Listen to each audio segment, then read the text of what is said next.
السلام علیکم دوستوں۔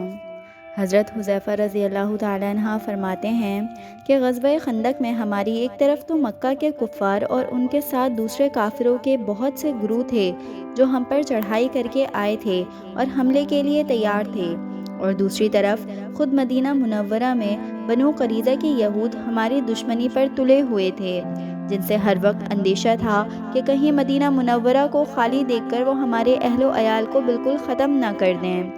ہم لوگ مدینہ منورہ سے باہر لڑائی کے سلسلے میں پڑے ہوئے تھے۔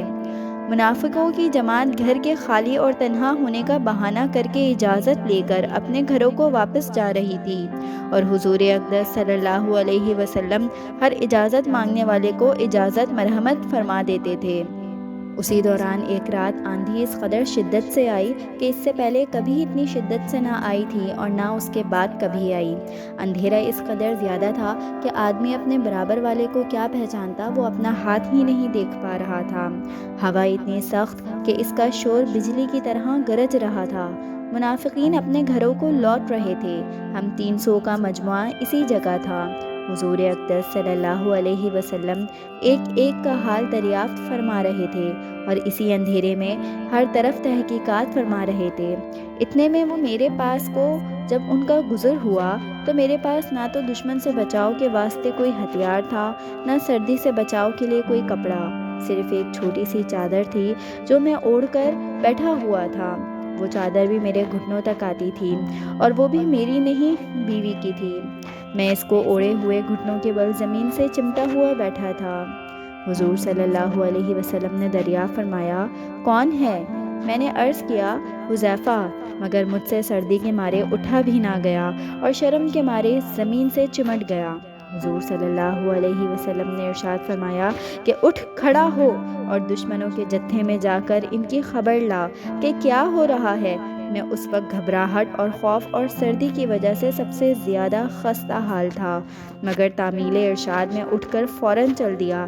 جب میں جانے لگا تو حضور صلی اللہ علیہ وسلم نے مجھے دعا دی، جس کا ترجمہ ہے، یا اللہ، آپ اس کی حفاظت فرمائیں، سامنے سے اور پیچھے سے، دائیں سے اور بائیں سے، اوپر سے اور نیچے سے۔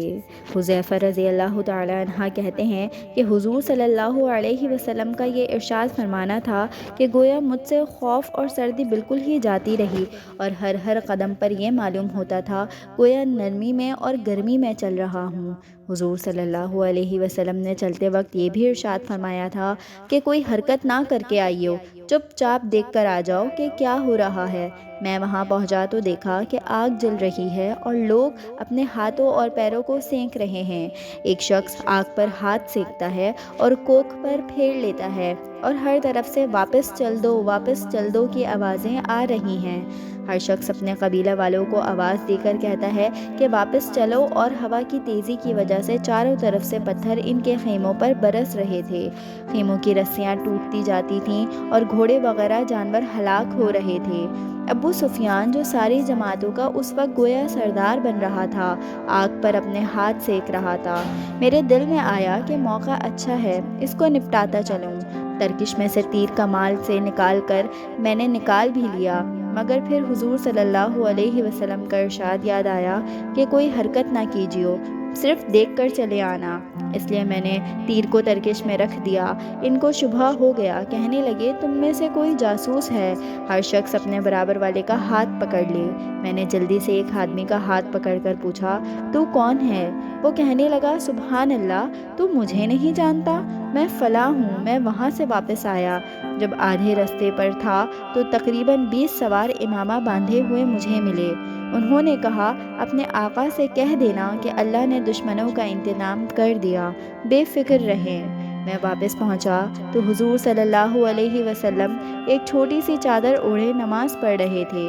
یہ ہمیشہ کی عادت شریفہ تھی کہ جب کوئی گھبراہٹ کی بات پیش آتی تو حضور صلی اللہ علیہ وسلم نماز کی طرف متوجہ ہو جایا کرتے تھے۔ نماز سے فراغت پر میں نے وہاں کا جو منظر دیکھا تھا وہ عرض کر دیا۔ جاسوس کا قصہ سن کر دندان مبارک چمکنے لگے۔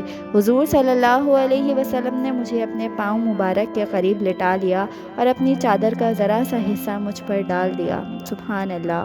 میں نے اپنے سینے کو حضور صلی اللہ علیہ وسلم کے تلووں سے چپٹا لیا۔ تو دوستوں، یہ پورا قصہ تھا کہ کس طرح حضرت حذیفہ رضی اللہ تعالی عنہ نے حضور صلی اللہ علیہ وسلم کے لیے جاسوسی کا کام کیا۔ اسی کے ساتھ ہماری آج کی ویڈیو کا اختتام ہوتا ہے۔ ملتے ہیں آپ سے پھر کسی نیکسٹ ویڈیو میں کسی نئے ٹاپک کے ساتھ۔ اللہ حافظ۔